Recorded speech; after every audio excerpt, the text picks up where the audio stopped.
I get a knock at the door, and here two guys in a suit. I'm from the FBI.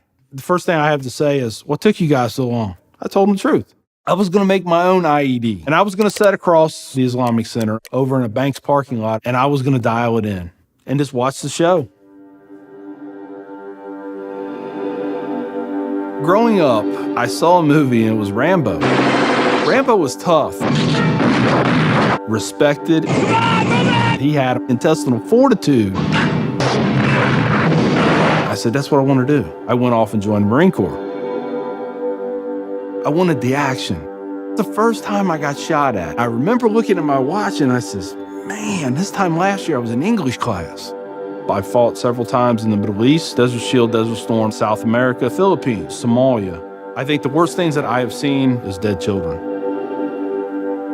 I had to suck it up. I had to be there for my guys. Each one of those teardrops stands for a confirmed kill. I stopped adding after 26.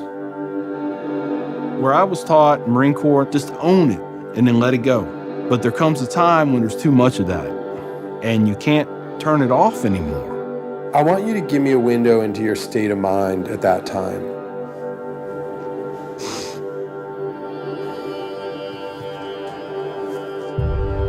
One time, my wife and I went to a DSW, and I saw in the distance these two women in black burqas in my store.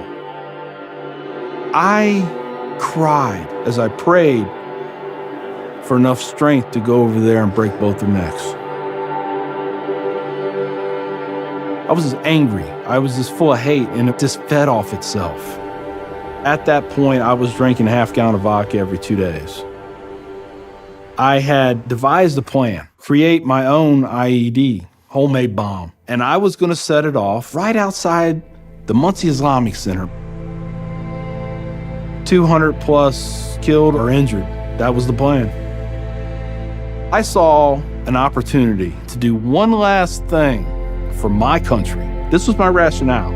I knew I would end up in a federal prison with a needle in my arm. I didn't care. My hatred of Islam, it was the only thing that was keeping me alive. So one day my daughter comes home, second grade maybe.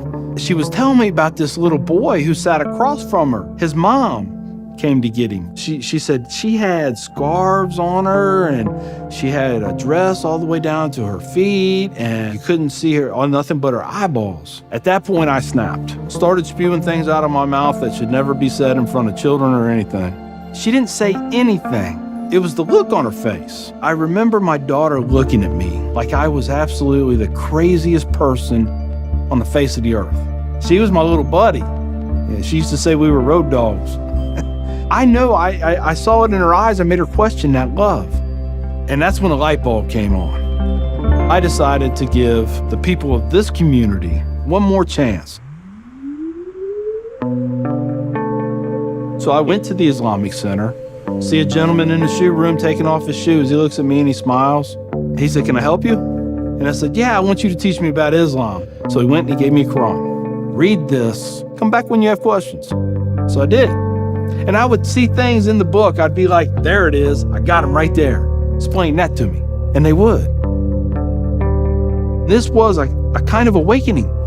Long story short, 8 weeks after that first day I stepped into the Islamic Center, I became a Muslim.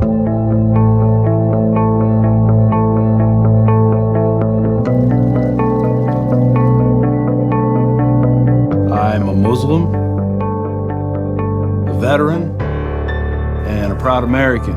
I had learned that I was completely wrong about everything that I felt.